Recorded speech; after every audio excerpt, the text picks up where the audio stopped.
Hello दोस्तों, आपका हिंदी मानस with Neha में बहुत बहुत स्वागत है। मित्रों, आज की वीडियो में मैं 2015 जून का सेकंड पेपर लेकर प्रस्तुत हूँ और आज इस वीडियो में हम 2015 का जो दूसरा प्रश्न पत्र है उसको हम पूरा सॉल्व करेंगे। वीडियो को शुरू करने से पहले आप लोगों से एक रिक्वेस्ट है, जिन लोगों ने इस चैनल को सब्सक्राइब नहीं किया है कृपया इस चैनल को सब्सक्राइब ज़रूर करें और किसी ज़रूरतमंद के पास शेयर करें ताकि वो भी इस चैनल से जुड़ के अपनी तैयारी को और बेहतर बना सके। चलिए शुरू करते हैं हम आज का वीडियो। आज का पहला प्रश्न है, महापंडित राहुल सांकृत्यायन ने इनमें से किस कवि को हिंदी का पहला कवि माना है? स्वयंभू, सरहपाद, पुष्पदंत, गोरखनाथ। तो इसका सही जवाब हो जाएगा ऑप्शन नंबर 2। सरहपाद को राहुल सांकृत्यायन ने हिंदी का पहला कवि माना है। इसका एक कारण ये है कि राहुल सांकृत्यायन ने हिंदी काव्य धारा नाम से एक किताब लिखी थी और उसमें 84 सिद्धों के बारे में सबसे विस्तृत रूप से जानकारी इन्होंने ही दी थी और उन्होंने उसी किताब में सरहपाद को हिंदी का पहला कवि माना है। इसके अलावा आचार्य शुक्ल ने सरहपाद के बारे में अपनी किताब में लिखा है, या आप कह लें कि अपने ग्रंथ में लिखा है कि हिंदी का जो आरंभिक रूप है वो सरहपाद की रचनाओं में ही हमें देखने को मिलता है।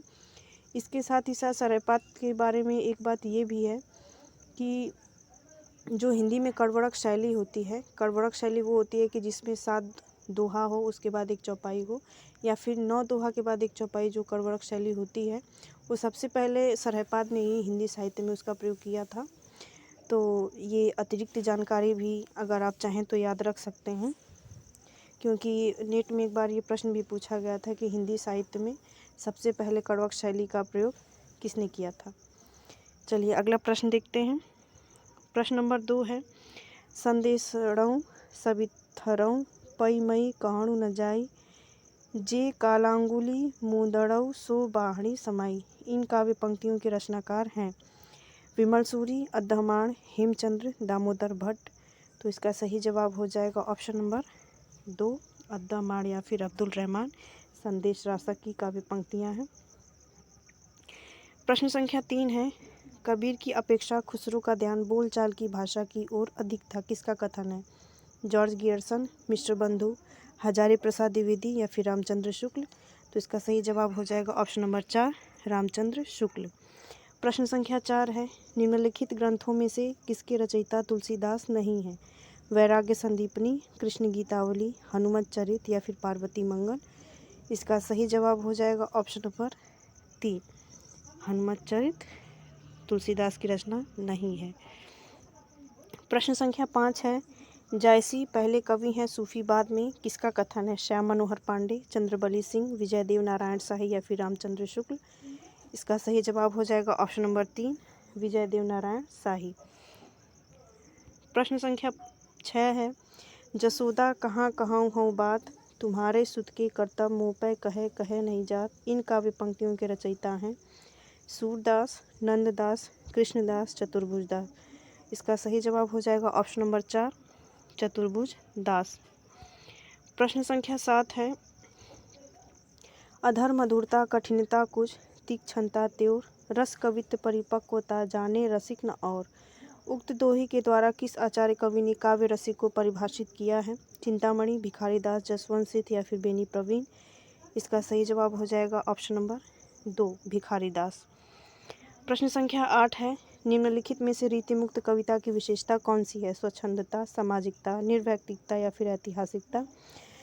तो इसका सही जवाब हो जाएगा ऑप्शन नंबर 1, स्वच्छंदता इसकी मुख्य विशेषता है, क्योंकि रीति काल में कुछ कवि रीति से बंधे हुए थे, कुछ उसको सिद्ध करते हुए लिख रहे थे और कुछ लोग रीतिमुक्त कविता लिख रहे थे, अर्थात स्वच्छंद थे, जिसका जो मन करता था वो उस पर लिखता था। प्रश्न संख्या 9 है, एकांत संगीत किसकी रचना है? श्रीधर पाठक, हरिवंश राय बच्चन, रामेश्वर शुक्ल अंचल या फिर महादेवी वर्मा। इसका सही जवाब हो जाएगा ऑप्शन नंबर 2, हरिवंश राय बच्चन। प्रश्न संख्या 10 है, दुखिनी बाला नाटक के लेखक हैं श्रीनिवास दास, राधा कृष्ण दास, किशोरीलाल गोस्वामी या फिर प्रताप नारायण मिश्र। तो इसका सही जवाब हो जाएगा ऑप्शन नंबर 2, राधा कृष्ण दास। प्रश्न संख्या 11 है, निम्नलिखित में से कौन सा कहानी संग्रह प्रेमचंद का नहीं है? प्रेम पचीसी, प्रेम द्वादशी, मोहब्बत की राहें या फिर सप्त सरोज। तो इसका सही जवाब हो जाएगा ऑप्शन नंबर 3, मोहब्बत की राहें। अभी तक हम प्रश्नों में देखते आ रहे थे कि वहाँ पे भारतेंदु हरिश्चंद्र के नाटक पूछे जा रहे थे या फिर उनके निबंधों से भी प्रश्न आते थे, लेकिन यहाँ पे उनके काव्य संग्रह से, माफ़ कीजिएगा, कहानी संग्रह से प्रश्न आए हैं। तो कहते हैं कि परीक्षा की नज़र जहाँ से गई वहीं से प्रश्न बन जाते हैं। बहरहाल चलिए देखते हैं अगला प्रश्न। प्रश्न संख्या 12 है, निम्नलिखित में से कौन सा कहानी संग्रह फणीश्वर नाथ रेणु का नहीं है? आदिम रात्रि की महक, अग्निखोर, अच्छे आदमी और गरीबी हटाओ। तो इसका सही जवाब हो जाएगा ऑप्शन नंबर 4, गरीबी हटाओ रेणु का नहीं है। प्रश्न संख्या 13 है, मृणाल किस उपन्यास की प्रमुख पात्र है? निर्वासित, परख, त्यागपत्र या फिर अंतराल। तो इसका सही जवाब हो जाएगा ऑप्शन नंबर 3, त्यागपत्र, जो कि जैनेन्द्र द्वारा लिखा गया उपन्यास है। प्रश्न संख्या 14 है, बम्बई के मजदूर संगठनों के जीवन संघर्ष पर आधारित उपन्यास है? आवा, सम्रांगण, अनित्य, अंतर्वंशी। इसका सही जवाब हो जाएगा ऑप्शन नंबर 1, आवा। प्रश्न संख्या 15 है, शिव शंभू के चिट्ठी के रचनाकार हैं? बालमुकुंद गुप्त, श्याम सुंदर दास, सरदार पूर सिंह या फिर बालकृष्ण भट्ट। तो इसका सही जवाब हो जाएगा ऑप्शन नंबर 1, बालमुकुंद गुप्त। प्रश्न संख्या 16 है, इनमें से कौन काशी नागरिक प्रचारणी सभा के प्रथम सभापति थे? बाबू श्याम सुंदर दास, पंडित राम नारायण मिश्र, बाबू राधा कृष्ण दास और चौथे हैं बाबू गदाधर सिंह। तो इसका सही जवाब हो जाएगा ऑप्शन नंबर 3, बाबू राधा कृष्ण दास। प्रश्न संख्या 17 है, इनमें से कौन सा विराम चिन्ह ऐसा है जो हिंदी में अंग्रेजी भाषा से नहीं लिया गया? कॉमा, उसके बाद प्रश्नवाचक है, पूर्ण विराम है। तो इसका सही जवाब हो जाएगा ऑप्शन नंबर 4, ये अंग्रेजी से नहीं लिया गया है बल्कि ये हिंदी का अपना विराम चिन्ह है, पूर्ण विराम। प्रश्न संख्या 18 है, प्रश्न के आधार पर लौ किस प्रकार की ध्वनि है? पार्श्विक, उत्क्षिप्त, प्रकंपित या फिर संघर्षहीन। तो इसका सही जवाब हो जाएगा ऑप्शन नंबर 1, पार्श्विक। प्रश्न संख्या 19 है, निम्नलिखित में से कौन सा शब्दालंकार नहीं है? श्लेष, विपसा, उपमा या फिर वक्रोक्ति। तो इसका सही जवाब हो जाएगा ऑप्शन नंबर 3, उपमा। प्रश्न संख्या 20 है, रस सूत्र की व्याख्या करते हुए अभिव्यक्तिवाद की स्थापना किस आचार्य ने की? भट्टनायक, श्री शंकुक, भट्ट लोल्लट या फिर अभिनव गुप्त। तो इसका सही जवाब हो जाएगा ऑप्शन नंबर 4, अभिनव गुप्त। प्रश्न संख्या 21 है, प्रकाशन वर्ष के अनुसार निम्नलिखित रचनाओं का सही अनुक्रम है? भट्टेश्वर बाहुबली रास, श्रावकाचार, चंदन बाला रास, रेवंतगिरी रास। इसमें 4 रचनाएं रखी गई हैं और इसे हमें अनुक्रम में लगाना है। तो इसका सही जवाब हो जाएगा ऑप्शन नंबर 4। सबसे पहले आएगी श्रावकाचार, जो कि देवसेन की रचना ऐसा 933 ईस्वी में लिखी गई थी। इसमें श्रावक या अर्थात कह सकते हैं गृहस्थ धर्म का वर्णन है। फिर अगली है भारतेश्वर बाहुबली रास, फिर चंदन बाला रास जो कि आसगु कवि की है, और अगली है रेवंतगिरी रास। प्रश्न संख्या 22 है, अलंकार संप्रदाय से संबंध अलंकार ग्रंथों का सही कालानुक्रम है? अलंकार सर्वस्व, अलंकार कौस्तुभ, काव्य अलंकार सार संग्रह, काव्य अलंकार। इसमें 4 रचनाएं इसकी रखी गई हैं अलंकार से संबंधित और हमें इसे अनुक्रम में लगाना है। अगर इसका हम सही जवाब देखें तो इसका सही जवाब हो जाएगा ऑप्शन नंबर 4। पहले आएगा काव्य अलंकार, फिर काव्य अलंकार सार संग्रह, उसके बाद है अलंकार सर्वस्व और लास्ट में है अलंकार कौस्तुभ। प्रश्न संख्या 23 है, जन्म काल के अनुसार निम्नलिखित पाश्चात्य आलोचकों का सही कालानुक्रम है? Coleridge, Matthew Arnold, Croce, John Dryden. ये 4 पाश्चात्य विद्वान हैं और हमें इन्हें अनुक्रम में लगाना है। इसका अगर हम सही जवाब देखें तो इसका सही जवाब हो जाएगा ऑप्शन नंबर 4। पहले आएंगे जॉन ड्राइडन, फिर कॉलरिज, फिर मैथ्यू आर्नल्ड, फिर लास्ट में है क्रोचे। प्रश्न संख्या 24 है, प्रकाशन वर्ष की दृष्टि से निम्नलिखित उपन्यासों का सही अनुक्रम है? घराव घटना, स्वतंत्र रमा और परतंत्र लक्ष्मी, अद्भुत प्रायश्चित, अंगूठी का नगीना। तो इसका अगर हम सही जवाब देखें तो इसका सही जवाब हो जाएगा ऑप्शन नंबर 1। पहले आएगा घराव घटना, फिर स्वतंत्र रमा, परतंत्र लक्ष्मी, अद्भुत प्रायश्चित और लास्ट में अंगूठी का नगीना। प्रश्न संख्या 25 है, प्रकाशन वर्ष के अनुसार निम्न आत्मकथाओं का सही अनुक्रम है। अपने अपने पिंजरे, जूठन, मुर्दैया, शिकंजे का दर्द। तो अगर इसका हम सही जवाब देखें तो इसका सही जवाब है ऑप्शन नंबर 1। सबसे पहले है अपने अपने पिंजरे, फिर जूठन है, फिर मुर्दैया, फिर शिकंजे का दर्द। प्रश्न संख्या 26 है। प्रकाशन वर्ष के अनुसार फणीश्वरनाथ रेणु के उपन्यासों का सही अनुक्रम है। मैला आंचल, परती परिकथा, दीर्घ तपा या फिर जुलूस। इसका सही जवाब हो जाएगा ऑप्शन नंबर 1। पहले मैला आंचल आएगा, फिर परती परिकथा, फिर दीर्घ तपा, उसके बाद है जुलूस। प्रश्न संख्या 27 है। प्रकाशन वर्ष के अनुसार निम्नलिखित कहानी संग्रहों का सही अनुक्रम है। सतमी के बच्चे, फांसी, बिखरे मोती, दो बांके। इसका सही जवाब हो जाएगा ऑप्शन नंबर 4। पहले आएगा फांसी, जो कि जैनेन्द्र का है, फिर बिखरे मोती, उसके बाद सतमी के बच्चे, लास्ट में है दो बांके। प्रश्न संख्या 28 है। जन्म काल के अनुसार निम्नलिखित कवियों का सही अनुक्रम है। सोहनलाल द्विवेदी, श्याम नारायण पांडे, रामधारी सिंह दिनकर, सियाराम शरण गुप्त। ये चारों कवि राष्ट्रीय संस्कृत काव्यधारा के अंतर्गत आने वाले कवि हैं। अगर इनका हम अनुक्रम देखें तो इसका अनुक्रम होगा ऑप्शन नंबर 3। सबसे पहले आएंगे सियाराम शरण गुप्त, जो कि मैथिली शरण गुप्त के भाई थे। फिर है सोहनलाल द्विवेदी, फिर श्याम नारायण पांडे हैं, जिन्होंने हल्दी घाटी जैसी प्रसिद्ध रचनाएं लिखी। और उसके बाद है रामधारी सिंह दिनकर। प्रश्न संख्या 29 है। निम्नलिखित दैनंदिनियों डायरियों का सही कालानुक्रम है। मेरी कॉलेज डायरी, प्रवासी की डायरी, दैनंदिनी और डायरी के कुछ पन्ने। इसका सही जवाब होगा ऑप्शन नंबर 3। पहले है दैनंदिनी, फिर डायरी के कुछ पन्ने, फिर मेरी कॉलेज डायरी, फिर प्रवास की डायरी। प्रश्न संख्या 30 है। प्रकाशन वर्ष के अनुसार निम्नलिखित पत्र पत्रिकाओं का सही अनुक्रम है। हरिश्चंद्र मैगजीन, आनंद कादम्बिनी, नागरी पंचाणी पत्रिका, सरस्वती। इसका सही जवाब होगा ऑप्शन नंबर 1। पहले हरिश्चंद्र की पत्रिका है, हरिश्चंद्र मैगजीन, फिर आनंद कादम्बिनी है, फिर नागरी पंचाणी पत्रिका है, लास्ट में है सरस्वती। प्रश्न संख्या 31 है कि निम्न रचनाओं को उनके रचनाकारों के साथ सुमेलित कीजिए। जयमयंक जसचंद्रिका, पृथ्वीराज रासो, श्रावकाचार, नेमिनाथ। अगर इसके सही जवाब के बारे में बात करें, इसको मैं छोटा कर लेती हूँ। इसका सही जवाब के बारे में बात करें तो इसका सही जवाब होगा ऑप्शन नंबर 2। जयमयंक जसचंद्रिका मधुकर कवि की है, पृथ्वीराज रासो चंद बरदाई की है, श्रावकाचार देवसेन की है और नेमिनाथ रास सुमति मणि की है। प्रश्न संख्या 32 है। निम्नलिखित ग्रंथों को उनके लेखकों के साथ सुमेलित कीजिए। साहित्य लहरी, प्रेम वाटिका, रस मंजरी, भक्त नामावली। तो इसका सही जवाब होगा ऑप्शन नंबर 1। साहित्य लहरी सूरदास की है, प्रेम वाटिका रसखान की है, रस मंजरी नंददास की है, भक्त नामावली ध्रुवदास की है।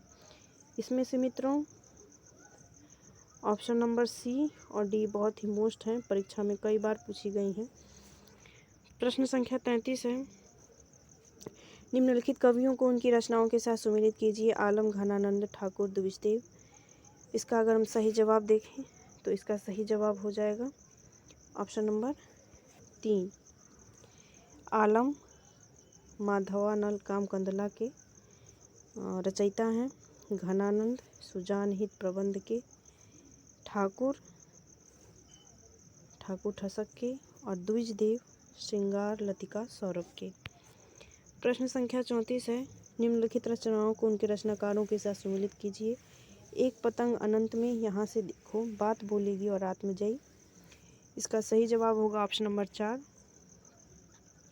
एक पतंग अनंत में अशोक वाजपेयी की है, यहाँ से देखो केदारनाथ सिंह की है, बात बोलेगी शमशेर बहादुर सिंह की है और आत्मजयी कुंवर नारायण की है। प्रश्न संख्या 35 है। निम्नलिखित रचनाओं को उनके रचनाकारों के साथ सुमेलित कीजिए। सूखी डाली, कारवां, बादल की मृत्यु, एक घूंट। इसका सही जवाब देखें तो इसका सही जवाब हो जाएगा ऑप्शन नंबर 3। सूखी डाली उपेंद्रनाथ अश्क, कारवां भुवनेश्वर प्रसाद,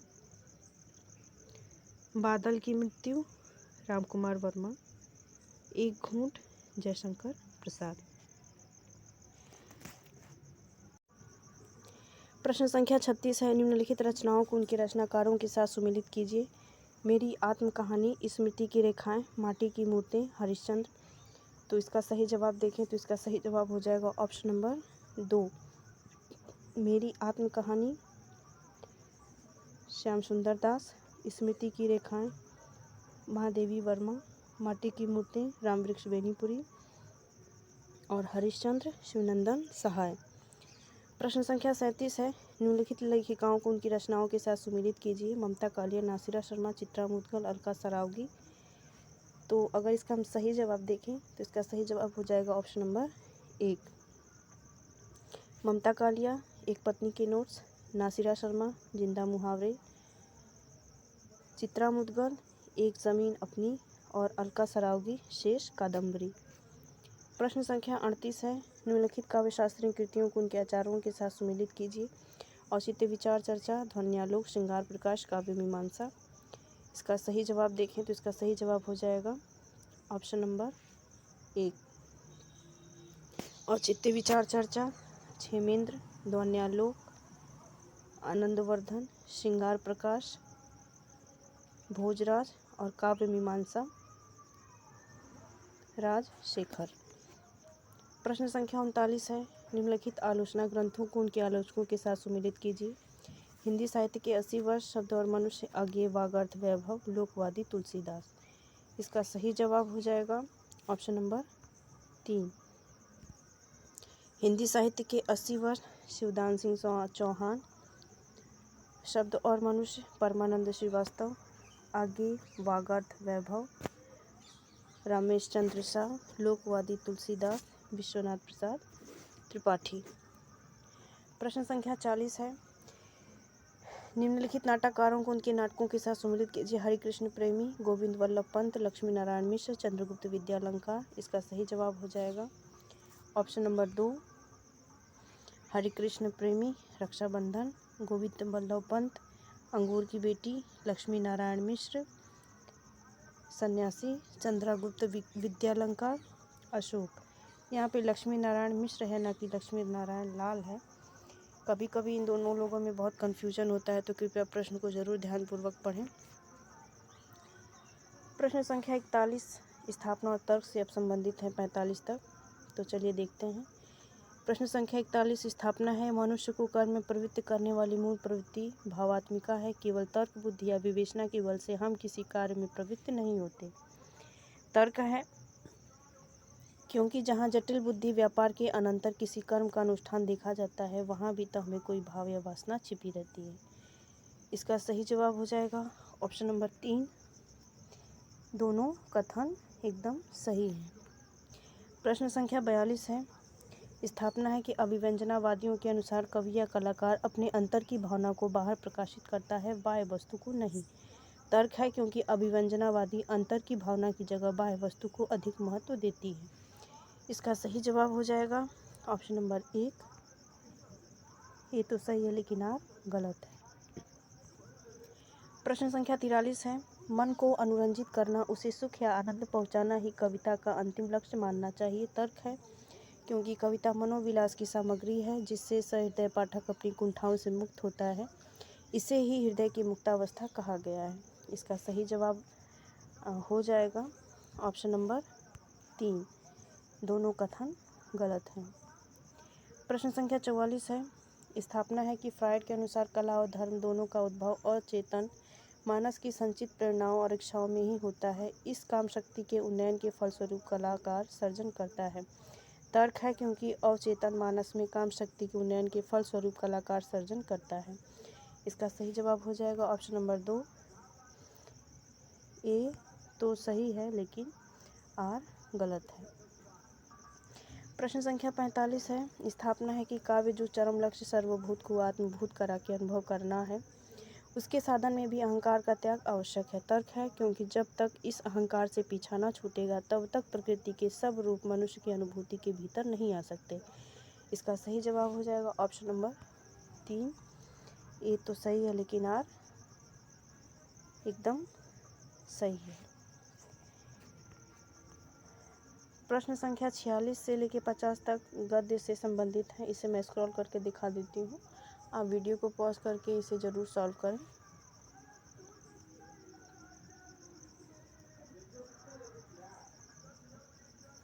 तो ये थे आज के टोटल 50 प्रश्न। मुझे ये